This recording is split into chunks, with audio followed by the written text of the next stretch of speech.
Buenos dias. Good morning, everyone, and welcome to the Phocuswright conference. We're so excited to be in Barcelona. It's such a vibrant city. And it's been about 15 years since I was here last. Much has changed with the city, and much still remains the same.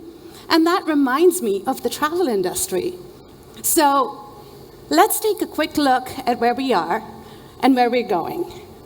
And travel, like Pete said, continues to do extremely well. The initial euphoria might be subsiding just a little bit, not a lot, and bank balances might be getting depleted. We all had a lot of money after the pandemic. But the desire to travel, that is still very, very strong. And taking a look at Europe, so across all markets, what we see is this really strong recovery, much, much faster than we had anticipated. Suppliers, intermediaries, everyone's seeing really strong growth. And that's driven by high demand, and it's aided by the capacity that's still lagging.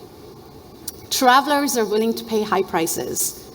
So in 2022, all of that translated to about 247 billion euros in gross bookings.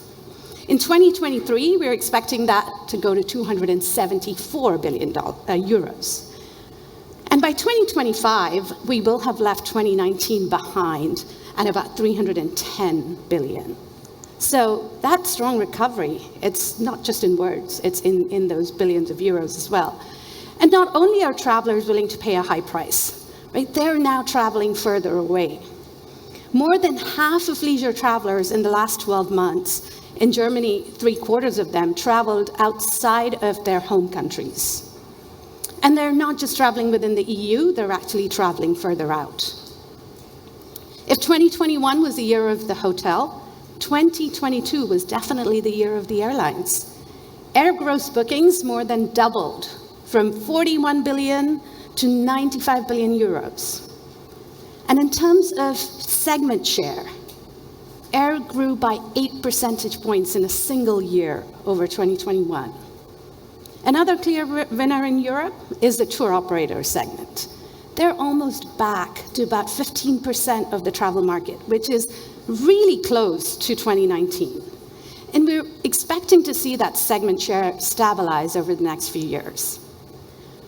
Online penetration, that finally in Europe reached the 60% mark last year.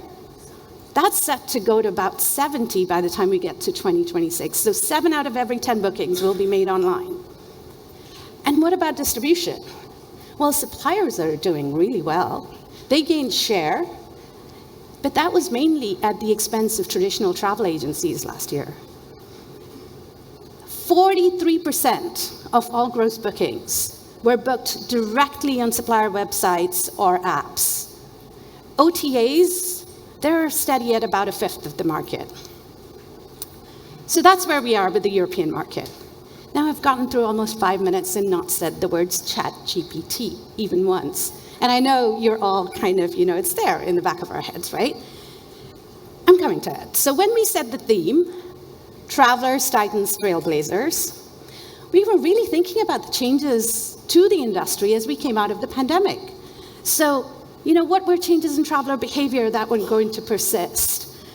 What were the large companies going to do to ensure that they remain dominant, right? Those are the ones we call titans. And then the startups and the young companies, the trailblazers, all of whom are trying to make their mark and get a slice of the pie. What do they need to do? So that was in our heads. And then just overnight, a few months ago, the conversation completely changed. Suddenly, it all became about ChatGPT. And consumers took to it like nothing we've seen when it comes to other consumer applications. Instead of having to scroll through a million links, here's a fast and easy way to do it, almost conversationally. Generative AI, everybody knows about it. Consumers certainly do.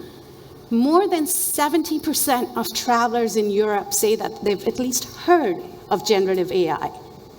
And somewhere between 30 and 50%, travelers say they are already comfortable using it for planning their trips. That's huge. And of course, the travelers go towards generative AI, the industry isn't going to be left behind. The titans were the first to the party. They have the resources to be able to get a plugin ready really quickly. And there are upstarts who are hot in pursuit. They want to get in there. They want to transform the industry as well. Because this is really, it feels like a game changer, right? Something that is going to fundamentally append the way that we've been interacting with the web. Something that has the possibility of changing the industry almost as much, or maybe in the same way as the internet did all those years ago. But there are still lots of questions. You know, is generative AI going to level the playing field? Is traditional search, which for as long as I can remember certainly, been the starting point for travelers when they're looking to plan their trips? What happens to SEO and SEM? Are there new battle lines being drawn? You know, Expedia and OpenAI collaborating, Google and Priceline getting together. What happens there?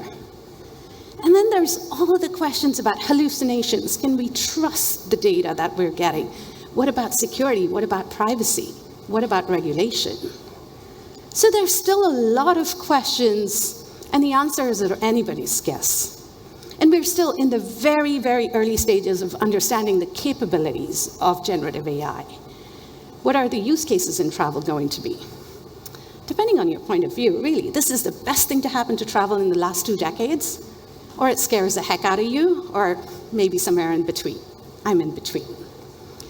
We know the possibilities are enormous. If you're not at least trying to understand the ways in which this technology can be used, and you're not experimenting with it, then you risk being left behind. So, here we stand at the cusp of what could be seismic changes to the industry. Travelers, titans, trailblazers, welcome all to center stage at the Phocuswright conference.